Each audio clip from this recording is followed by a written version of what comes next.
네, 강프로입니다. 삼성전자 보겠습니다. 자, 삼성전자 금요일날 3% 상승해서 끝났습니다. 10만 원을 넘어서 지금 한 11만 원을 위협하는 정도까지 올라왔는데 꺾일 기미가 안 보입니다. 그리고 이건 시장에 대한 움직임과 같이 간다고 볼 수 있겠죠. 물론 삼성전자가 이렇게 폭발적으로 상승을 하는데, 그리고 이게 삼성전자만 올라갑니까? 하이닉스도 마찬가지고 뭐 조선주도 마찬가지고, 그리고 금요일 같은 경우에는 로봇 같은 경우에도 상승폭이 상당히 컸어요. 이거 말고도 네이버, 카카오나 이런 쪽, 그쵸? AI 관련된 모든 종목군들이 파생되어 있는 종목군들 포함해서 모두 강세 구간에 있습니다. 즉 신고가 구간에서 계속 가격을 높여가고 있기 때문에 코스피도 마찬가지고요. 코스닥도 마찬가지고 신고가를 넘어서 계속 강세를 보일 수밖에 없는 구조가 만들어졌습니다. 근데 한국 시장도 마찬가지고 한국 시장에 포함되어 있는 종목까지도요. 이렇게 강세를 보이기 위해서는 무조건 미국 시장에 대한 움직임이 유지가 돼야 됩니다. 근데 미증시 같은 경우에도 보면 어때요? 신고가 구간에서 계속 강세를 보이고 있습니다. 자, 우리가 여기서 볼 수 있는 부분은 하나입니다. 제가 계속 강조를 드리는 내용하고 같아요. 주가가 움직이는 원리는 미래 가치가 좋아지는 상황이 발생했을 때 올라간다. 자, 이건 어떤 이유를 갖다 대더라도 바뀌지 않는 내용이에요. 무슨 얘기냐? 미래 가치라는 건 지금 실적이 좋아서 올라가는 게 아니라 앞으로 실적이 좋아질 수 있는 환경이 갖춰져서입니다. 자, 지난 목요일이죠. 목요일 날 상황을 보면 삼성전자 이재용 회장하고 엔비디아 젠스당 CEO가 같이 삼성동에서 치맥 회동을 가졌습니다. 그렇죠? 치맥 회동을 가지면서 GPU 20만 장 이상이 한국으로 들어온다, 이런 얘기까지 있어요. 근데 이건 우리가 생각을 좀 많이 해봐야 되는 문제입니다. 이게 과연 삼성전자의 엄청난 호재일까? 이것 때문이 아니라 젠슨 왕과 이재용 회장의 무언가 만남으로 인해서 HBM에 대한 길이 계속 열려 있는다거나 이런 것에 대한 내용이죠. 하이닉스는 사실상 엔비디아와 뗄래야 뗄 수 없는, 그렇죠? AI 쪽에서는 뗄래야 뗄 수 없는 그런 관계를 유지하고 있는데 삼성전자는 아직 아니었죠. 근데 우리가 여기서 이걸 생각해 보자고요. 삼성전자 같은 경우에도 8월 달에 보면 HBM에 대한 콜 테스트를 통과를 했습니다. 통과를 하고 나서 시세가 올라갔어요. 그럼 여기서 올라가는 과정에서 첫 번째, HBM 관련된 매출이 발생을 했느냐? 안 했습니다. 근데 주가 먼저 올라갔죠. 선반영이에요. 그럼 여기서 또 선반영할 수 있는 내용이 또 하나 터진 겁니다. 젠슨왕과 이재용 회장이 만나면서 무언가 앞으로의 상황이 바뀔 수 있지 않을까, 이런 것에 대한 기대감, 이런 것들이 생겨나기 시작한 겁니다. 그래서 삼성전자 같은 경우에는 하이닉스가 하락했는데도 불구하고 금요일날 3% 정도 상승 구간에 있었다. 그리고 HBM뿐만이 아니라 또 하나가 더 있죠. 그게 뭐겠습니까? 파운드리입니다. 파운드리.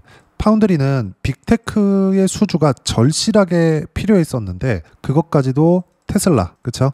23조 원의 수주가 다 여기, 그리고 여기 이쪽에서 다 터진 겁니다. 이 가격대가 5만 원대 바닥권에서 호재가 터져서 올라온 게 아니라 올라오고 나서 여기서 호재가 터지기 시작했고 앞으로 실적이 좋아질 수 있는 환경이 갖춰졌으니까 이렇게 상승 구간이 만들어진 거죠. 근데 올라가면 갈수록 호재거리가 계속 나오네, 이런 상황이 지속된다는 거예요. 주식시장엔 항상 동일하게 작용을 한다는 거예요. 그러면 주가가 두 단계에 걸쳐서 올라가는데, 첫 번째, 지금까지 말씀드렸었던 앞으로 실적이 좋아질 수 있다는 것에 대한 기대감, 그리고 두 번째는 뭐냐? 실적이 실제 좋아진 이후의 상승세. 근데 이건 예상치보다 높은 실적을 냈을 때 가능합니다. 자, 생각해 보세요. 예상치라는 건 가이던스가 있고 컨센서스가 있습니다. 컨센서스는 증권사, 각 증권사 애널리스트들의 평균치예요. 근데 가이던스는 회사에서 발표를 합니다. 미국 같은 경우에는 이 두 개가 되게 잘 되어 있어요. 근데 한국 같은 경우에는 이렇게 가이던스까지 발표를 하는 경우는 없죠. 예를 들어서 지금 아마존이 폭발적으로 상승을 하고 있습니다. 아마존 주가를 보면서 얘기를 해드릴게요. 왜 아마존을 가지고 이야기를 드리느냐? 일단 AI 인프라 투자를 하고 있다는 점, 플러스 이쪽은 데이터 센터를 하고 있는 내용을 가지고 이야기를 하는 거죠. 임대 쪽을 하니까. 그리고 여기다 플러스 GPU를 사기 위한 자본 지출을 계속하고 있다는 점, 내용이 모두 포함되어 있는 게 아마존입니다. 그쵸? 근데 13% 상승세, 이렇게 나오고 있다고요. 아마존도 빅테크 안에 있습니다. 시가총액 순위로 보면 거의 뭐 5위권, 6위권, 7위권, 아무리 넓게 잡아도 한 10위권 안에 들어갑니다. 아마존 같은 경우에 나스닥 기준에서요. 물론 1등은 엔비디아죠. 나스닥에서 10위권 안에 들어가는 이 시가총액을 가지고 있는 거대한 기업이 이렇게 상승세를 계속해서 만들어냅니다. 자, 예상치보다 높은 실적을 냈을 때 요런 상승세가 나온다는 건 기대치 이상을 달성했을 때 가는 거잖아요. 그러면 기대치만큼, 그쵸, 이렇게 신고가를 넘어가기 위해서는 기대치 이상의 실적, 즉 아까 전에 말씀드렸었던 앞으로 실적이 좋아질 거야, 그래서 삼성전자처럼 지금 올라가는 거, 실적이 좋아지지 않았는데 그럼 미래 가치를 땡겨다 쓰는 거잖아요. 그럼 삼성전자는 앞으로 실적이 좋아질 때까지 주가는 계속 올라갈 수 있는 원동력을 얻게 된 겁니다. 미래 가치가 좋아지는 상황들이 지금 계속 호재거리들이 나오고 있으니까 우리가 여기서 봐야 되는 부분은 그 이후의 상황, 그게 지금 하이닉스라는 겁니다. 아마존 같은 경우에는 계속 투자를 하고, 그리고 AI 인프라 안에 있으니까 이 안에서 여러 가지 수혜를 받아서 계속 상승 구간을 만들어내고, 물론 여기 그쵸? 관세 관련된 위험이나 나스닥의 위험이 빠졌을 때는 같이 하락하기도 하지만 바로 회복을 하고 그리고 다시 돌파하는 구간에서는 어떻죠? 실적의 기대 이상을 냈고, 그리고 뭐 자본 지출이나 이런 것에 대한 부담도 없고, 이렇다 보니까 이렇게 13%씩 이렇게 상승 구간을 만들어내지만 우리가 여기서 봐야 되는 부분은 한국은 사이클을 돌린단 말이에요. 특히나 메모리 반도체 사업군 같은 경우에는 사이클이 굉장히 뭐 2에서 3년 주기로 계속 돌아요. 이 부분을 가지고 이야기를 드리는 거예요. 그래서 여기 미국 시장에 있는 엔비디아도 마찬가지고요. 아마존, 지금 보여드리는 아마존 같은 경우에도 마찬가지인데, 삼성전자나 하이닉스 같은 경우 있죠. 하이닉스 어떻게 되냐면 23년도에 계속 상승세를 만들었습니다. 근데 24년도에는 실적이 좋아지기 시작했는데 주가가 오히려 빠지고 10달 이상의 횡보 구간을 거치고 나서 고가 돌파하고 다시 올라가요. 삼성전자도 결과적으로 보면 이런 움직임을 만들어낼 건데, 이게 언제냐? 정확하게 실적이 좋아지는 시점이라는 겁니다. 근데 이게 기간이 1년 이상 남아 있어요. 엔비디아 쪽으로 들어가는 HBM에 대한 실적 반영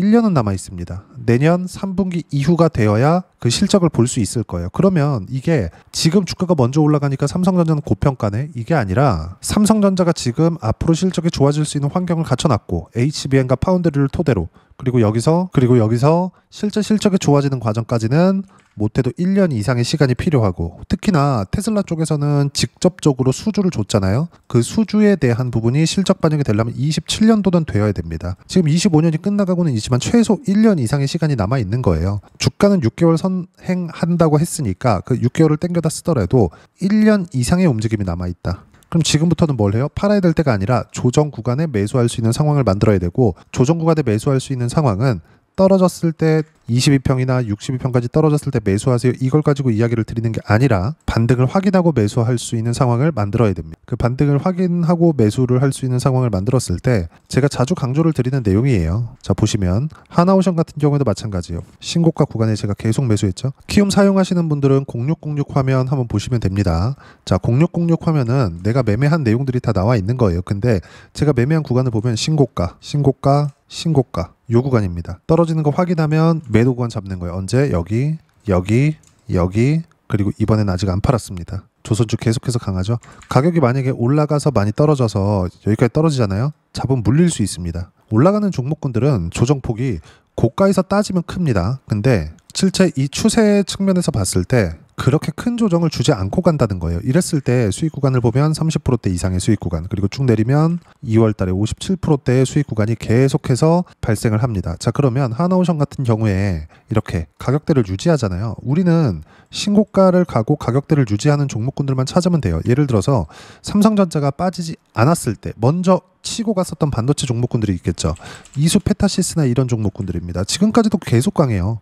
물론 제가 이 시세를 다 수익을 낸 건 아닙니다만 어때요? 반등 확인하는 과정에서 매수 구간 잡았고 3개월 동안 보유해서 76% 이렇게 터진다고요. 이수 페타시스 말고도 하나만 더 보겠습니다. 한미반도체나 이런 것들도, 한미반도체가 삼성전자하고 지금 관계가 없다는 거 알고 있습니다. 근데 어때요? 반등 확인하는 과정에서 삼성전자가 안 빠지는 구간, 즉 반도체 경기가 계속 좋아질 수 있는 상황, 삼성전자의 가격대를 보면 알 수 있죠. 한미반도체도 올라갈 수밖에 없죠. 그리고 HBM 관련돼서는 하이닉스와는 사실상 한미는 조금 두텁죠. 이 부분에 대해서 이야기를 드리는 겁니다. 그리고 바닥을 찍고 반등하는 과정에서 매매 구간, 7월 달에 13% 수익 구간, 그리고 반등 확인하는 과정에서 또 매수, 지금 한 70%대 수익 구간에 보유하고 있습니다. 이런 부분들이 계속해서 나와요. 다른 종목을 보더라도 마찬가지다. 우리가 매매하는 과정에서 이제 다 빠졌겠거니 이런 걸 보지 말라는 겁니다. 그럼 지금 삼성전자는 어때요? 언제까지 올라갈지 이걸 예상하지 마세요. 떨어지는 거 보고 파세요. 고가를 예상하지 말고 언제 매수할지 저가도 예상하지 말아라. 이제 시작일 수 있다. 그리고 그건 실적을 보는데 그 실적이 어디까지 좋아질 거야 이걸 보는 게 아니라 실적이 좋아지는 구간이 나오면 주가는 1년 가까운 또는 한 6개월에서 1년 정도의 조정 구간에 들어갈 수 있습니다. 그리고 그 부분에 어떻게 타점 잡아야 되는지, 즉 신고가를 거치는 과정부터 시작해서 고가를 찍고 내려오는 과정까지 어떻게 타점을 잡아야 되는지를 그쵸, 여기 소통방에서 모두 무료로 공유를 해드립니다. 제가 계속 말씀드리지만 저는 신고가 종목만 합니다. 왜? 주도주를 해야 되니까, 시장보다 강한 종목군을 잡아야 되니까. 그럼 먼저 치고 가는 종목을 잡아야지 늦게 올라가는 종목군들을 잡으면 안 됩니다. 그쵸? 그 부분에 대해서 이야기를 드리는 거예요. 보세요. 금요일 코스피 코스닥 강세 마감, 삼성전자 3%, 젠스당 만남 등 이슈가 있어도 추세가 살아있었기 때문에 오른 것이다. 주도주만 해야 하는 이유가 되죠. 그렇죠? 예를 들어서 2차 전지나 이런 것들 보세요. 시장 조금 주춤하니까 후두둑 떨어지죠. 어쩔 수 없다는 겁니다. 삼성전자 보세요. 시장 떨어질 때 버텨. 시장 올라오면 또 올라가. 고가에서 유지하니까 호재 계속 들어와. 이런 상황이 나온다고요. 미래가치가 좋아지는 환경에서 올라가는 게 그거고, 그 시작점을 신고가라 그러는 거고, 그걸 저는 주도주라고 하고, 그 주도주에 대한 부분을 여기 소통방에서 모두 무료로 공유를 해드리고 있습니다. 보세요. 주도주 안에서가 순환매가 계속 돌고 있다. 무조건 주도주만 매매해야 되고요. 그리고 주도 섹터는 제가 매일매일 정리를 하는데 조선 원전 반도체 로봇 AI 관련주 이 안에서 진행을 합니다. 그리고 이 모든 내용들은 소통방에서 모두 무료로 공유를 해드리고 있으니까 구독과 좋아요 눌러주시고요. 댓글 하나씩 달아주시면 무료 입장 가능하고요. 입장 방법은 여기 010-8713-1916으로 구독이라고 문자 보내주시면 소통방 입장 방법 순차적으로 안내해드리도록 하겠습니다. 자, 그러면 소통방에서 진행하는 내용 똑같이 따라서 매매를 했을 때 어느 정도까지 수익 구간을 만들어낼 수 있는지, 그 부분은요, 이 내용하고 동일한 거예요. 어떤 시점에서 공략을 해야 될지, 예를 들어서 몇 가지 종목을 보여드렸지만 두산 에너빌리티만 보고 넘어가겠습니다. 어때요? 고가에서 조정 받아요. 근데 아직까지 추세가 꺾인 것은 아니다. 보유하고 있습니다. 근데 매수 보세요. 떨어지고 반등 확인, 반등 확인, 반등 확인. 8월, 9월 달에 계속 매수 구간 잡죠. 근데 그 전에도 수익 구간 보면 어때요? 150%대 내리면 180%대 수익 구간이 계속 터진다. 이렇게 신고가에 있는 종목군들을 토대로 어떤 식으로 타점 잡고 매매 구간을 잡을지, 이 모든 내용들을 소통방에서 모두 무료로 공유를 해드리고 있으니까 구독과 좋아요 눌러주시고요. 댓글 하나씩 달아주시면 무료 입장 가능하고요. 입장 방법은 여기 010-8713-1916으로 구독이라고 문자 보내주시면 소통방 입장 방법 순차적으로 안내해드리도록 하겠습니다. 자, 그러면 이렇게 가격대를 보고 어떻게 판단을 해야 되는지, 그 이론적인 부분이 중요하겠죠. 가격에 대한 이해는 필요하니까 그건 여기 삼성전자의 단기 보유 전략, 가격 전략 두 가지인데, 단기는 2주입니다. 2주 동안 내가 어떻게 수익 구간 만들 것인지 그 부분이고, 2주 안에 수익 구간 만들기 위해서는 가격에 대한 부분 중요하고요. 가격에 대한 이해가 되었을 때 주도주, 신고가 두 가지 내용에 대한 이해가 될 겁니다. 이 두 가지 내용 모두 무료로 공유를 해드리도록 할 테니까 구독과 좋아요 눌러주시고요. 여기 010-8713-1916으로 삼성전자라고 문자 보내주시면 단기 가격 전략 함께 공유해드리도록 하겠습니다. 자, 시장 쉽지 않죠. 그냥 올라갔으면 좋겠는데 항상 그래요. 주춤하고 갑니다. 그쵸? 하지만 삼성전자 지금 굉장히 강한데 이건 미래가치를 땡겨다 쓰는 건 너무 당연하다. 근데 이 끝은 어디예요? 다시 한번 말씀드리지만 실적이 좋아질 때다. 지금 삼성전자는 실적이 좋아지고는 있지만 시장 예상치 자체가 낮아져 있는 상황이 됩니다. 즉 HBM에 대한 실적 반영이나 파운드리에 대한 실적 반영이 되기까지는 1년 이상 남아있다. 그럼 이 구간에서 언제까지 보유할지, 또는 어떻게 타점을 잡아낼지, 그리고 그런 부분들은 모두 소통방에서 무료로 공유를 해드리고 있으니까 구독과 좋아요 눌러주시고요. 댓글 하나씩 달아주시면 무료 입장 가능하고요. 여기 입장 방법 확인해서 들어오시면 되고, 무엇보다도 삼성전자와 함께 어떤 주도주를 공략해야 되는지 제가 딱 한 종목만 준비를 해놨으니까 영상 끝까지 시청하시고요. 모든 분들이 성공 투자하셨으면 참 좋겠습니다. 네, 주식 투자를 할 때 항상 체크해야 될 부분이 있습니다. 자, 제가 영상 초반부에도 이야기를 드렸지만 항상 주식 투자에서의 시세, 즉 주식 시세는 가격이 먼저 반영한다는 점입니다. 자, 어떤 호재나 악재를 찾으실 텐데, 그런 호재나 악재를 찾아서 우리가 매수와 매도를 반복했을 경우에는 주식 시세가 올라가는 과정에서 꼭 내 것만 털리고 올라가는 경우가 비일비재했을 겁니다. 제가 매매를 했었던 종목군들 중에서 어떤 식으로 시세가 진행되고 연결이 되기 시작했었는지 그 부분에 대해서 한번 체크를 해보고 넘어가도록 하겠습니다. 자, 제가 먼저 조회를 눌러서 이야기를 드릴 텐데, 이렇게 조회를 눌러서 먼저 보여드리는 건 조작이 불가능하다는 걸 먼저 보여드리는 거고요. 자, 내용 한번 보겠습니다. 자, 재룡산업 시세 구간, 올라가는 구간 확인하고 나서 매매를 한 경우에 34%대 수익 구간. 자, 다음 종목 한번 보겠습니다. 한화오션 신고가 이후에 다시 상승하는 구간, 그리고 수익 구간은 57%까지 늘어나는 부분이 있습니다. 공통점이 있다는 겁니다. 먼저 돌려보면서 이야기를 드리도록 할게요. ABL 바이오. 자, 이것조차도 마찬가지죠. 시세 이후에 다시 큰 폭의 급등 구간, 그리고 76%까지 시세 구간이 발생했다는 점, 어떤 종목이든 가격대가 올라가는 부분이 먼저 나왔다는 게 핵심 포인트예요. 자, 다음 종목 보겠습니다. 자, 자람 테크놀로지입니다. 어떻습니까? 이것조차도 마찬가지죠. 74.8%의 수익 구간을 냈는데 단 3일 걸렸습니다. 시세가 나왔었던 구간은 동일하게 신고가 이후에 발생했다는 점. 그리고 마지막으로 두산 에너빌리티. 두산 에너빌리티도 계속해서 상승 구간을 만들어가고 있지만 당연히 신고가 이후에 시세가 나오고 있다는 점. 호재나 악재 때문에 이 내용으로 인해서 주가가 올라가는 것은 맞지만 어디든 간에 가격이 먼저 반영하는, 즉 신고가 구간 이후에 50%, 60%, 70%대 수익 구간이 나올 수 있다는 점. 자, 우리가 세력들도 아닌데 계속해서 시장을 추적 관찰할 수 없겠죠. 가장 효율적으로 볼 수 있는 방법에 대해서, 그리고 거기에 맞는 종목을 딱 한 종목만 준비를 해왔습니다. 자, 첫 번째, 주도주 공유에 대한 부분인데 수익률 기대치는 15에서 30% 안쪽으로 잡는다. 물론 추가적으로 상승할 수도 있겠지만 허황되게 200% 올라간다, 300% 올라간다, 이렇게 보기 위해서는 우리가 충분한 시간 투자가 필요합니다. 하지만 우리가 정작 조정이 오기 전에 안정적으로 보유할 수 있는 그 시간은 길어봤자 2주 안에 끝내야 되는데, 그 안에 나올 수 있는, 조정 구간까지 포함해서 나올 수 있는 수익률 기대치는 15에서 30%가 적당하고 시장에 도움이 있었을 때 추가적으로 상승을 하는 겁니다. 자, 그러면 이 세 가지 조건을 만족해야 됩니다. 자, 첫 번째, 직전 3개월 가장 강했었던 업종. 아까 전에 말씀드렸죠? 신고가 구간에 있었던 종목군들이라는 점.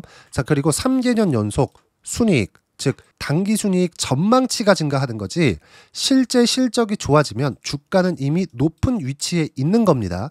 단순히 가격이 올라갔다고 해서 높은 위치에 있다는 게 아닙니다. 무슨 얘기냐? 실적이 올라간 만큼 주가가 그만큼 올라와 있다면 그건 비싼 주식이 되겠죠. 앞으로 나올 수 있는 예상치에 대한 실적보다 주가가 더 낮은 위치에 있어야 돼요. 하지만 가격이 올라가는 건 다른 거다. 그래서 전망치가 증가한 종목을 찾자. 자, 그리고 가장 중요한 점, 올라가려면 돈이 필요하겠죠. 즉 매집봉이 들어와서 가격대를 올리고 외국인이나 기관들, 즉 세력들의 미친 매집 구간을 확인을 해야 된다. 자, 그럼 어떤 종목이냐? 제가 이렇게 준비를 해왔고요. 자, 주도주 공유. 아까 전에 말씀드렸죠. 15에서 30% 2주 안에 낼 수 있는 수익률에 대한 기대치입니다. 자, 그리고 이렇게 준비해온 종목에 대한 부분은, 자, 폭등 전에 꾸준하게 매집 구간이 발생했다는 점, 그리고 상승하는 구간에서도 계속해서 거래 대금이 늘어나고 있었다는 점, 그리고 직전 3개월 내 신고가 돌파 종목. 그쵸? 분명히 시장이 어떤 상황이든 간에 주가가 올라가는 상황이 나와야 되고, 올라가는 과정 안에서 반드시 거래 대금은 늘어날 수밖에 없습니다. 자, 그리고 지금 현재 시세가 나오기 전 마지막 매수 기회 구간에 있습니다.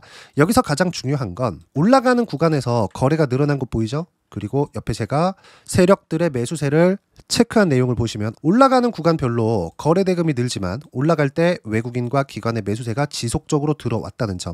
이 구간에서 제가 종목만 드릴 수도 있겠지만 어떤 식으로 타점을 잡고 매매를 해야 되는지 소통방에서 함께 진행을 하고 있고요. 소통방은 모두 무료로 진행하고 있습니다. 물론 종목만도 따로 드리겠지만 등락하는 과정에서 어떻게 타점을 잡아야 되는지 그런 부분 소통방에서 진행하고 있으니까 여기 010-8713-1916으로 주도주 라고 문자를 보내주시면 제가 강프로의 소통방도 함께 초대를 해드리면서 지금 2주 안에 15에서 30% 수익률에 기대되는 주도주를 공유해드리도록 하겠습니다. 자, 항상 어려운 주식시장이지만 제가 준비한 이 종목 받아가셔서 모든 분들이 큰 수익 내셨으면 좋겠습니다.